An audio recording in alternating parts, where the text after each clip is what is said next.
창세기 11장 바벨탑 사건 이후에 아브라함의 아버지 데라에 대해서 잠깐 언급하고 있는데, 그는 원래 저 갈대아 우르 지방에 살던 사람입니다. 즉 바벨론 지역에 사는 사람이었는데, 또 직업도 우상을 만드는 사람이었습니다. 드라빔 같은 거 성경에 나오잖아요. 그 우상을 만드는 사람이었는데, 그가 갈대아 우르 지방을 떠나서 하란으로 옮겨가도록 하나님께서 이끄셨고, 그 아들이 있었는데 아브라함이고, 둘째가 나홀이고, 셋째가 하란이었습니다. 그 아브라함을 불러내셔서 이제 소명을 주시는데, 믿음의 조상이 되게 하셨다고 성경은 말씀하고 있어요. 아브라함이 그 전에 어떻게 하나님을 섬기고 착하게 살고 바르게 살고 그 행실이 참 하나님 보시기에 선했다는 말씀은 단 한 구절도 성경에 없다는 사실을 오히려 여러분이 주목해 주시기를 바랍니다. 그가 하나님 앞에 얼마나 헌신된 사람이었는지를 성경은 전혀 말하고 있지 않습니다. 그저 하나님께서 아브라함을 불러내셔서 말씀을 했을 때, 너는 내 친척 본토 내 아버지 집을 떠나라 했을 때, 그런데 아브라함은 그 말씀 듣고 순종하고 길을 떠났다. 그것만 전하고 있을 뿐입니다. 역시 마찬가지 바울의 소명을 봐도 바울에 대해서는 하나님께서 뭐라고 말씀하셨습니까? 저는 이방을 위해서 사용할 나의 그릇이다. 이렇게 소명을 이미 주셨는데, 바울이 그 전에 뭘 했습니까? 그저 그는 예수님도 알지 못하고 예수 믿는 사람들 잡아서 옥에 가두고 핍박하는 일 외에는 하지 않았습니다. 그러나 하나님께서 바울을 들어서 이방을 위한 큰 그릇으로 사용했다는 것을 우리가 부정할 수가 없고, 지금 공부도 많이 하고 다 알고 있습니다. 자, 그런데 성경은 또한 우리에게 무엇을 말합니까? 하나님의 부르심에는 후회하심이 없다고 말씀하고 있어요. 아브라함을 하나님께서 부르셔서 후회하시지 않았고, 바울을 불러서 후회하시지 않았고, 베드로를 불러서 후회하시지 않았고, 예레미야를 불러서, 이사야를 불러서, 에스겔을 불러서 후회하신 적이 한 번도 없다는 것입니다. 즉, 이것을 우리가 생각해 볼 때, 하나님께서 우리를 부르셨을 때는 하나님의 뜻이 우리 각 사람의 인생에 다 우리도 알지 못하는 사이에 다 하나님의 뜻이 나타나고 있다는 사실을 여러분 꼭 기억을 하셔야만 될 것입니다. 자, 이렇게 믿음의 조상 아브라함은 그 후에 어떻게 했느냐? 내가 내게 보여줄 땅으로 가라고 했는데 그가 자기 뜻대로 발걸음을 올린 사건이 성경에 기록되어 있습니다. 어디로 그가 발걸음을 옮겼습니까? 가족들, 식솔들을 다 데리고 어디로 갔어요? 이집트로 내려간 사건을 성경이 전하고 있습니다. 그리고 이집트로 내려간 사건의 원인도 어마어마한 원인과 동기를 가진 것이 아니라 무엇 때문에 내려갔습니까? 먹고 사는 문제 때문에 기근이 들어서, 아브라함이 거하고 있었던 그 당시 가나안 땅에 기근이 들어서 이집트로 내려간 거예요. 마치 요셉이 이집트에서 총리할 때 이집트가 굉장히 준비를 잘하고 풍년 7년 들어서 전국 방방곡곡에 창고를 만들어서 곡식을 다 쌓아놓았잖아요. 그때 가나안 땅에 또 기근이 들었잖아요. 거기는 기근이 잘 된 모양입니다. 왜냐하면 강이었기 때문에. 그러니까 뭐라고 했습니까? 야곱이 아들들에게 왜 여기서 가만히 굶어 죽으려고 하느냐? 저기 이집트에 곡식이 많다고 하니까 가서 곡식을 사와라. 그래서 형제들이 밑으로 내려갔지 않습니까? 이처럼 아브라함도 기근 들어서 이집트로 내려갔습니다. 근데 거기 내려가서 아브라함이 처음으로 큰 위기에 처하게 되었습니다. 그 아내 사라가 굉장히 미인이었던 것 같은데, 그 사라의 미모를 보고 사람들이 칭찬하면서, 여러분 어떻습니까? 아무도 없는, 아는 사람 없는 동네, 그것도 외국에, 뭐 흉악한 동네에 들어갔는데 아내가 굉장히 미인이라서 사람들이 다 칭찬을 해요. 그럼 남편의 목숨이 위태롭다는 사실을 우리가 잘 알아야 되는 겁니다. 아니, 그거 가만 놔두겠어요? 그거 어디서 굴러 들어왔는지도 모르는데 절세 미인, 미스 월드컵에 이 아내를 데리고 다녀요. 그러면 위험하죠. 위험합니다. 그래서 아브라함이 사라에게 당신은 내 여동생이라고 해라. 나는 오빠라고 해라. 또 실제로는 사촌 여동생이었지 않습니까? 그래서 이제 잘못하면은 여기에서 큰 위기에 빠지게 되었습니다. 보이는 땅을 다 주고, 그 다음 너와 내 후손에게 주고, 그 다음에 너의 후손을 저 하늘의 별과 같이 많게 하시겠다고 말씀하셨는데, 사라를 통해서 아들을 주시겠다는 거잖아요. 후손을 주시겠다는 것인데, 사라가 아브라함의 아들을 낳기는커녕 이거 잘못해서 이거 바로의 아들을 낳게 생겼으니 이게 지금 얼마나 위태롭습니까? 그러나 하나님께서는 사람이 아무리 위태로운 지경에 빠지더라도 하나님의 자녀가 위태로운 지경에 빠졌을 때 뒤돌아서 주무시는 분이 아니라는 사실을 성경이 전하고 있습니다. 여러분, 여기서 많은 은혜를 받으시기 바랍니다. 바로에게 경고를 해서 그 여자를 돌려보내라 그랬습니다. 바로가 그것을 알고 아브라함을 좀 나무라면서 그 다음에 큰 재산까지 같이 붙여줘서 내려가서 자기는 목숨 잃고 아내까지 둘 다 잃어버릴 뻔했는데 아내 되찾고 재산도 한미천 모아서 다시 이집트 땅을 나와서 위로 올라오게 되었던 것입니다. 여러분, 이처럼 아브라함은 믿음의 조상이었지만 연약한 사람, 우리와 같은 연약한 사람이었던 것을 우리가 알 수 있어요. 그러니까 우리가 또 이 친근감이 가고 동질감을 느낄 수가 있는 것입니다. 땅에 대한 약속은 기근으로 말미암아 불순종으로 이집트로 내려갔죠. 그 다음에 후손에 대한 약속은 또 불순종했어요. 기다려도 뭐 아들을 계속 낳아서 가정이 그냥 부쩍부쩍 번성해 가는 게 아니라 아무런 낙이 없는 거예요.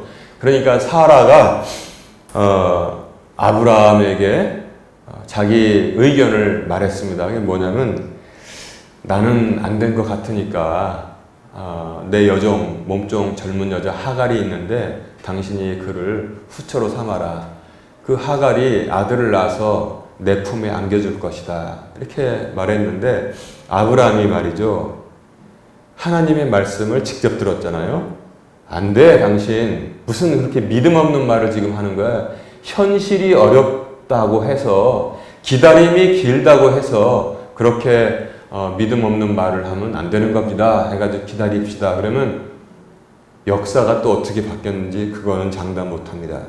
하나님께서 그 믿음을 보시고 바로 아들을 주셨을 수도 있는데 아브라함도 지치고 하니까 당신 말대로 하겠어. 그래서 하갈을 들여서 후처로 삼았어요. 그랬더니 아들을 낳았는데 이스마엘이 된 거예요. 이 이스마엘. 그래서 불순종의 대가는 전 인류 역사를 통해서 간다는 사실을 우리가 알아야 됩니다. 여러분 무슨 말씀인지 아시죠? 지금도 이스라엘을 계속 괴롭히는 사람들이 누굽니까? 바로 이 이스마엘의 후손 아랍 사람들인 것입니다. 나중에 결국은 사라가 아들을 낳았어요. 아들이 이삭입니다. 그래서 얼마나 기쁘겠습니까? 근데 이 이스마엘이 이삭을 괴롭히는 것은 그때부터 시작됐어요. 형이니까 나이가 좀 초등학생 정도 됐겠죠? 이삭은 나이가 어리잖아요. 이제 겨우 아장아장 걸으니까 뭐 희롱을 하는 거예요, 동생을. 배다른 동생이지만 계속 괴롭히고 희롱을 하니까 사라가 그것을 보고 눈에서 불이 납니까? 안 납니까? 눈에서 불이 나죠. 그래가지고 저 내 새끼도 아닌 거 당신 당장 쫓아내라. 그래가지고 할 수 없이 빵하고 물 한 푸대 해가지고 쫓아내서 거기서 하갈이 울고불고 하니까 아이랑 같이 죽게 생겼다. 하나님께서는 뭐예요? 또 그 하갈과 이스마엘도 불쌍하게 보시는 거예요. 그래서 걱정하지 말아라.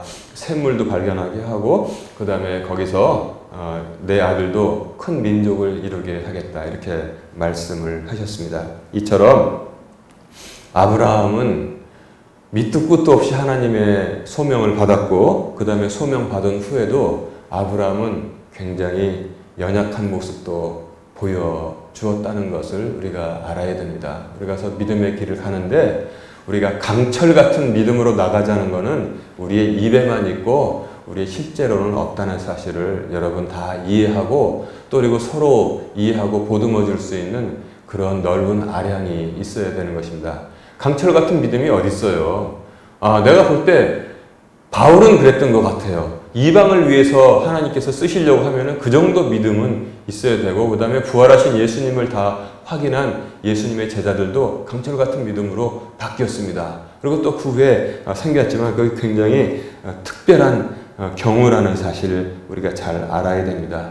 우리 믿음이 우리 직분에 따라서 비례해서 주어지면은 목사들은 전부 이 순교하는 사람이 되어야 되고, 장로들도 거의 다 순교하는 사람이 되어야 되고, 권사들은 다 목숨 바치는 사람들이 다 될 것 같은데 그렇지가 않습니다. 그러나 그는 그럼에도 불구하고 가장 큰 순종의 사람이었다는 사실, 순종의 사람이었다는 사실, 자기 생각을 내려놓고 하나님의 명령에 순종했다는 사실을 성경이 전하고 있습니다. 그랬던 아브라함이 창세기 22장에 보면은 불같은 시험을 당하게 됩니다. 창세기 22장 어떻게 되어 있습니까? 창세기 22장 1절 제가 한번 읽어볼게요. 이 일들 뒤에는 뭐냐면 아브라함이 다시 블레셋 땅에 올라와서 블레셋의 왕 아비멜렉에게 또 예쁜 아내를 빼앗길 뻔했는데, 역시 블레셋 왕 아비멜렉에게도 하나님께서 경고하셔서 이번에는 블레셋 왕 아비멜렉이 전국에 왕의 명령을 내리는 것을 우리가 성경을 통해서 알 수 있어요. 이 사람이나 이 사람의 아내에 대해서 해코지하는 자는 내가 반드시 왕이니까 죽이겠다 하니까 전국의 백성들이 벌벌벌 떨게 됐습니다. 그리고 블레셋이 아브라함이 하나님께서 보호하시는 것을 알게 되었습니다. 아브라함을 보호하니까 아비멜렉이 나와서 머리를 조아리게 됐어요. 그래서 내가 보니까 너 항상 하나님께서 보호하시는데 뭐든지 그래서 잘 되는데 너 우리로 넘어오지 말아라. 네가 넘어오면 하나님께서 너를 지키시는데 우리가 다 망하고, 그 대신 우리도 이 경계선을 넘어서 너한테로 넘어가서 너한테 해코지 절대 하지 않겠다, 이렇게 약속을 한 것입니다. 그랬더니 아브라함이 어떻게 됐습니까? 아내도 찾았고, 그 다음에 뭐가 됐어요? 너무너무 살기가 평안해진 거예요. 평안해지니까 하나님께서 그것을 보시고, 그게 바로 이 일들 뒤에 하나님께서 아브라함을 시험하시려고 그에게 이르시되 그랬어요. 하나님께서 아브라함을 시험하시려고 한단 말입니다. 여러분, 믿음의 조상 아브라함이 하나님께 시험을 당했습니다. 여러분, 이거는 사탄이 하는 것도 똑같이 시험 그러는데 다르게 쓰여요. 하나님이 하는 것은 이 시험하는 거예요. 여러분, 어느 공장에서 좋은 제품을 만들었다고 합시다. 그러면 그 공장에서 그 제품을 시장에 내다 파는데 사전에 시험을 한 번도 안 해보고 시장에 내다 파는 공장이 있겠습니까? 그러면 그 공장 잘못하면 망해요. 왜냐하면 다 테스트를 해보고, 더울 때도 기계가 잘 돌아가는지, 아주 추울 때도 돌아가는지, 막 흔들어도, 그 다음에 비가 와도 기계가 잘 돌아가는지 여러 가지 시험을 해보지 않습니까? 그리고 만약에 거기서 부족한 것이 있으면은 조금 바꿔가지고 보완해가지고 다 완벽하게 됐을 때 시장에 내면은 사람들이 다 좋아하고 사게 되는 것입니다. 그러나 시험을 전혀 안 하잖아요? 시험을 전혀 안 하면은 나중에 시장에 내보냈는데 더울 때는 잘 되고 추울 때는 안 된다. 반품 들어오고 환불 들어오고 비 오면은 다 물에 젖어가지고 안 되더라. 그 공장 망한단 말이에요. 여기서 하는 하나님의 시험은 바로 그러한 것입니다. 그러한 시험입니다. 그러나 사탄이 하는 그 유혹 있잖아요. 사탄 마귀가 하는 유혹은 잘 되게 하는 시험이 아니고 사람을 범죄하게 해서 완전히 망하게 하는 유혹이란 말입니다. 그게 바로 하나님이 하시는 시험과 사탄 마귀가 하는 유혹인 것을 우리가 차별을 둬서 알아야 되는 거예요. 에덴 동산에서 하와에게 뱀이 나타나서 선악과를 먹으라고 했던 유혹은 잘 되라고 하는 시험입니까? 죽으라고 하는 유혹입니까? 망하고 죽으라는 거예요. 그래서 이 세상에 죄가 들어오고 죄가 들어와서 죽음이 들어왔다고 성경은 우리에게 전하고 있는 것입니다. 어쨌든 이제 아브라함은 하나님으로부터 그야말로 불같은 시험을 당하게 되었습니다. 이 일 뒤에 하나님께서 아브라함을 시험하시려고 이삭을 모리아 산으로 데려가서 거기서 나에게 번제로 바치라고 명령하십니다. 그리고 아들에 대해서 뭐라고 말씀하시냐면 이제 내 아들 곧 내가 사랑하는, 하나님께서 이렇게 앞에 많이 그 아들을 평가하는 수식어를 붙입니다. 내가 사랑하는 내 유일한 아들 이삭을 아브라함에게 깨닫게 하는 거예요. 내가 사랑하는 내 유일한 아들 이삭을. 아버지가 아들 대신 죽는 게 좋습니까? 아들을 아버지가 죽여서 하나님께 번제로 바치는 게 좋습니까? 세상의 모든 아버지도 내가 대신 죽겠습니다. 그럴 거예요. 하물며 아브라함 그 어렵게 얻은 아들을 내가 사랑하는 내 유일한 아들 이삭을 모리아산. 여러분 그 모리아산이 뭐냐면 예루살렘 옆에 있는, 지금 여러분 영화나 사진에서 보셨을 거예요. 그 이슬람 사원이 황금돔이라고 이렇게 이슬람 사원이 있잖아요. 거기가 바로 모리아산입니다. 그래서 그 이슬람도 무슬림들도 아브라함을 조상으로 삼어요. 자기들은 거기서 아까 하갈, 이스마엘 후손이라고 생각을 하는 거란 말입니다. 그래서 이제 같은 조상에서 나왔다 해서 그 이삭을 바치려고 했던 그 믿음의 장소, 거기에 황금돔을 지어서 자기들 모스크로 삼은 것을 우리가 알 수 있습니다. 자, 그래서 바쳐라 했을 때 아브라함은, 근데 성경은 그 아브라함의 마음의 번뇌와 고민에 대해서 쭉 기록을 해놨으면은 굉장히 우리가 공감을 했을 텐데 단 한마디도 기록을 하지 않고 있습니다. 그 아들을 데리고 올라가서 하나님이 말씀하신 대로 장작과 불을 가지고 와서 칼을 가져가서 이삭을 잡아서 하나님께 번제로 바치려고 했습니다. 그때 하나님께서 아브라함아 그 아이에게 아무것도 하지 말아라. 그리고 뭐라고 말씀하시냐면 12절에 내가 내 아들 곧 내 유일한 아들을 내게 아끼지 아니하였으므로 내가 하나님을 두려워하는 줄 내가 이제 아노라. 이렇게 말씀하셨어요. 전지전능한 하나님께서 아브라함이 하나님을 두려워하는 줄 아들을 바치는 모습을 보고 그때 알게 되었다. 이렇게 말씀하신 것입니다. 이처럼 아브라함의 맨 처음에는 흔들리는 믿음을 가지고 있었는데 크고 작은 불순종도 했지만 나중에 가장 큰 불시험, 재산이 무슨 필요가 있어요? 아들이 죽게 됐는데 아들을 바치려고 했을 때 그때 하나님께서 이제 내가 완전하게 인정한다. 그렇게 말씀을 하셨습니다. 그리고 그 사건 후에 오늘 본문이 기록되고 있는 거예요. 그 본문은 뭐냐면 창세기 22장 20절부터 24절까지 내용인데 읽어보세요. 무슨 의미가 있는지. 그저 그냥 아브라함의 아버지 데라의 둘째 아들 나홀이 있었는데 나홀이 밀가란 여자를 아내로 들여서 아들 6을 낳고 그 다음에 또 루마라는 첩을 들여서 아들 넷을 낳아서 아들 12을 낳았다고 성경은 전하고 있는데 그것을 지금 어떤 사람이 와서 전했다는 거예요.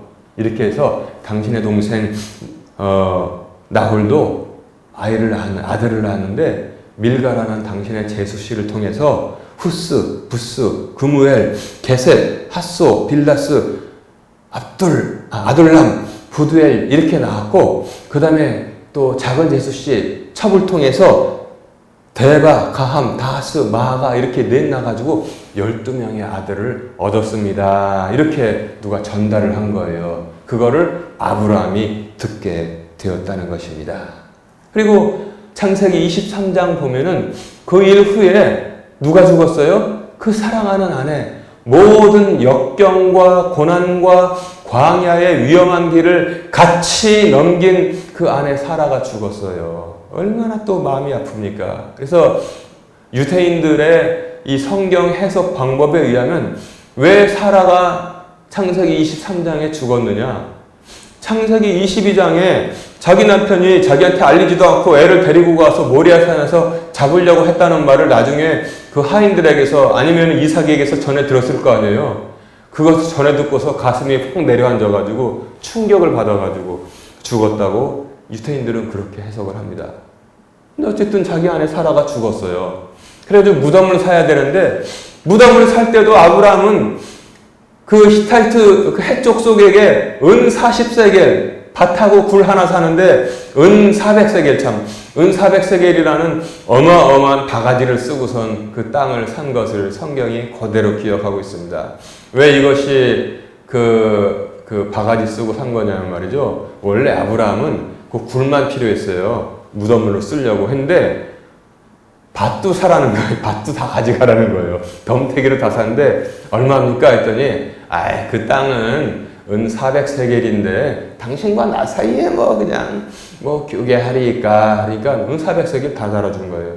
그게 얼마나 바가지냐면 말이죠. 신약 성경에 보면 예수님을 누가 배신했어요? 유다가 배신했잖아요. 유다가 예수님을 배신하고 얼마 받았습니까?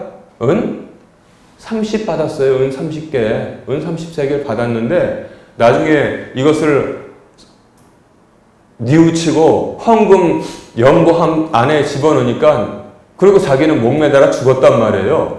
그러니까 성전에 제사장들이 뭐라고 그랬어요? 이것은 피값, 은 30세겔은 피값인데 이것을 하나님께 헌금하는 것은 옳지 않다. 그래가지고 그것을 뭘 샀습니까? 그것을 밭을 사가지고 똑같이 밭을 사서 나그네들이 죽으면은 거기다 매장하는 매장지로 삼았단 말입니다. 그것을 피밭 그렇게 이름을 붙였어요. 자, 그런데 아브라함은 수천 년 전 사람인데 땅값이 오르긴 올라도 내리진 않을 거 아니에요. 그런데 그 수천 년 전에 그 밭을 400세겔 그러니까 13배나 더 주고 샀다고 성경은 그대로 전하고 있습니다. 그래서 하나님의 소명은 보이는 땅을 다 주시고 그 다음에 내 자손을 하늘의 별과 같이 해서 무사람이 세지도 못하게 해주시겠다고 정말 사람이 손으로 잡을 수도 없게 저 높이 빛나고 있는데 아브라함의 현실은 뭡니까? 너무나 초라하고 비참한 거예요. 아내는 죽고 그 모진 고생을 같이 감내하고 넘어온 아내는 죽고 아들은 탈랑 하나 남아있고 그 아들도 잘못하면 또 하나님께서 늦게 말씀하셨으면 번제로 바칠 뻔했고 하나님의 소명은 온 땅 다 주시고 저 하늘의 별과 같이 자손을 많게 해주시겠다고 했는데 아브라함의 현실은 아들 하나 땅도 밭 하나 사는데 바가지를 어마어마하게 바가지 쓰고 땅 밭대기 하나 사고 굴 하나 사고 이게 바로 아브라함이 처한 현실이었다는 것입니다. 그런데 거기서 염장 지르듯이 누가 와서 귓속말로 전하기를 당신의 동생 나홀이 밀가에게서 아들을 8이나 낳고 그 다음에 첩을 통해서 아들을 4이나 낳아서 12아들이 되었대요. 그러면 대굴대굴 구르겠어요? 대굴대굴 구르지 않겠어요? 아브라함은 하나님의 소명을 받고 장대한 길을 떠난 사람이에요. 나홀은 소명 받지도 않았어요. 그런데 12아들 얻었어요. 아브라함은 간당간당 아들 하나. 너무나 초라하게 되었습니다. 그러나 여러분 그러나 성경에는 의미가 없는 말씀은 하나도 없다는 사실을 우리가 알아야 돼요. 창세기 23장에는 사라가 죽었습니다. 그리고 창세기 24장에 오니까 드디어 뭐라고 말하고 있냐면 아들 하나 둔 아브라함이 나이가 많아서 연로하니 나이가 많아서 이제 아브라함도 며느리를 본다는 것, 즉 뭐냐면 하나뿐인 아들에게 아내를 맞이하게 해야겠다 그 걱정을 하게 된 것입니다. 그래서 이삭의 아내를 위해서 누굴 불렀어요? 종을 불렀습니다.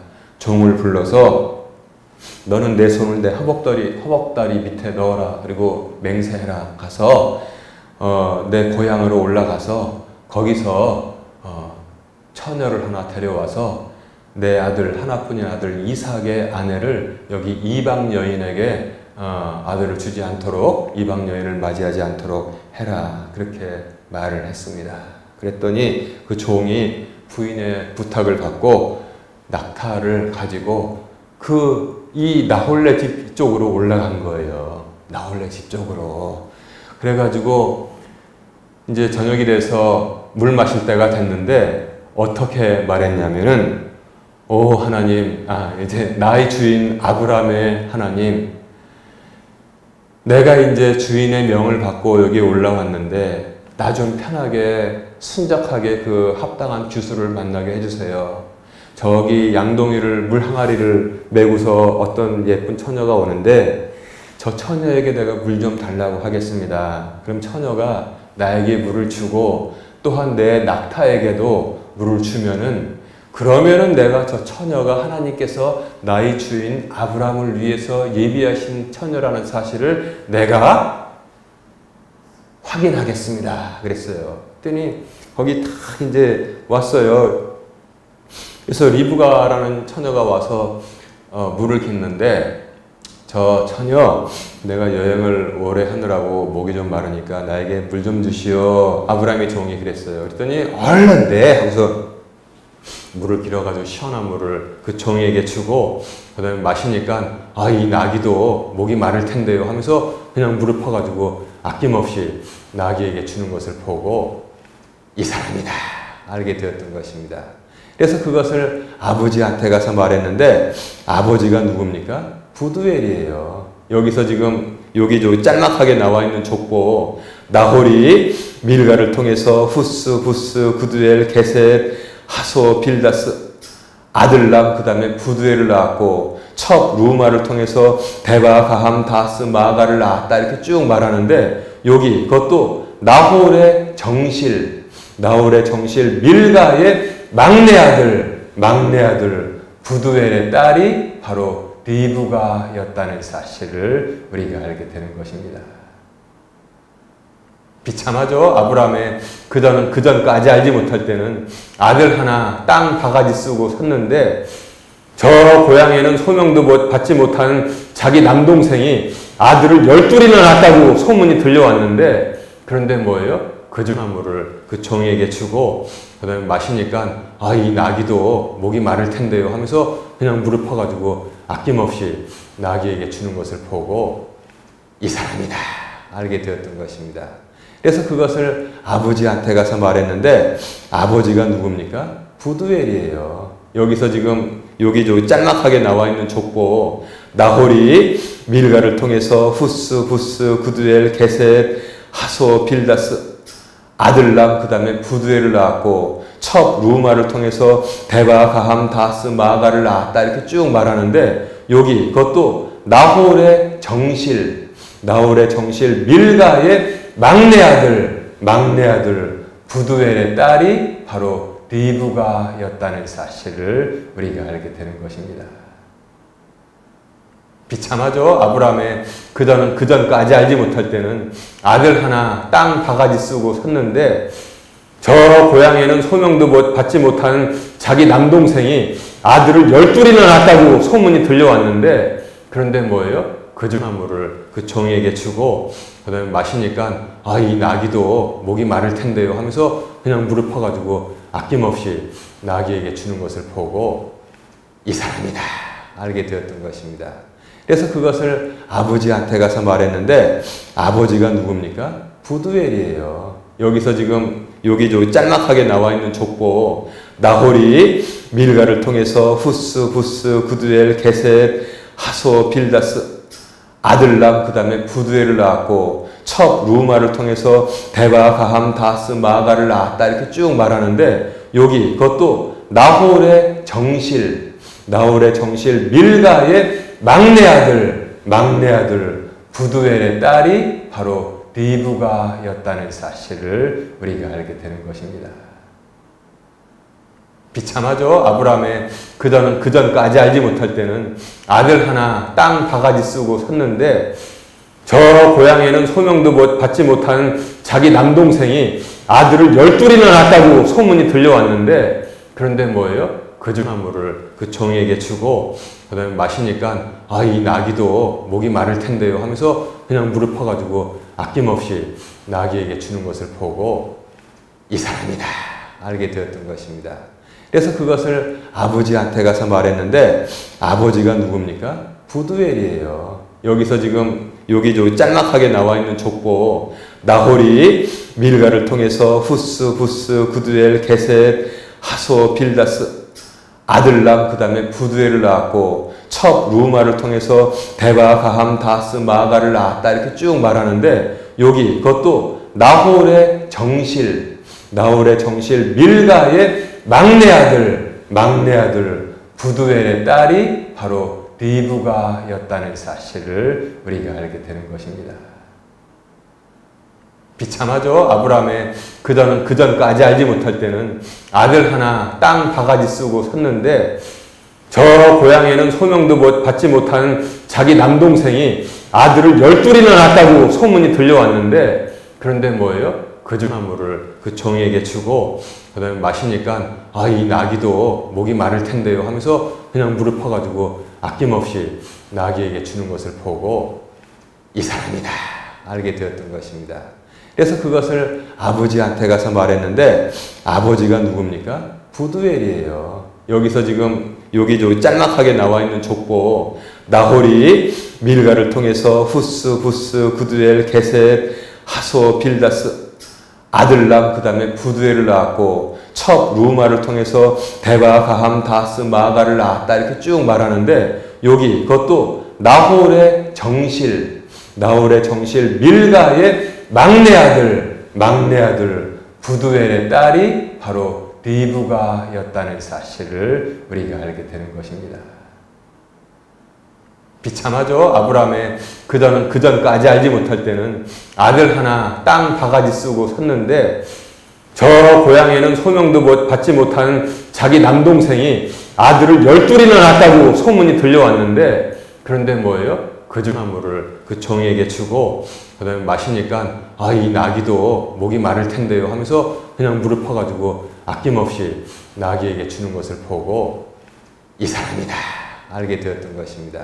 그래서 그것을 아버지한테 가서 말했는데, 아버지가 누굽니까? 부두엘이에요. 여기서 지금 여기 짤막하게 나와 있는 족보, 나홀이 밀가를 통해서 후스, 부스, 구두엘, 게셋, 하소, 빌다스 아들람, 그 다음에 부두엘을 낳았고, 첩, 루마를 통해서 데바, 가함, 다스, 마가를 낳았다 이렇게 쭉 말하는데, 여기 그것도 나홀의 정실 밀가의 막내 아들 부두엘의 딸이 바로 리브가였다는 사실을 우리가 알게 되는 것입니다.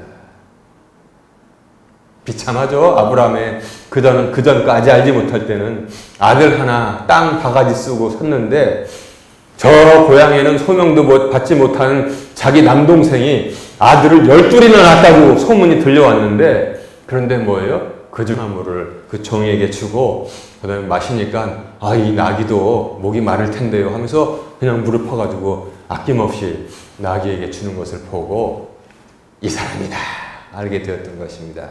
그래서 그것을 아버지한테 가서 말했는데, 아버지가 누굽니까? 부두엘이에요. 여기서 지금 여기 짤막하게 나와 있는 족보, 나홀이 밀가를 통해서 후스, 부스, 구두엘, 게셋, 하소, 빌다스 아들람, 그 다음에 부두엘을 낳았고, 첩, 루마를 통해서 데바, 가함, 다스, 마가를 낳았다 이렇게 쭉 말하는데, 여기 그것도 나홀의 정실 밀가의 막내 아들 부두엘의 딸이 바로 리브가였다는, 비참하죠.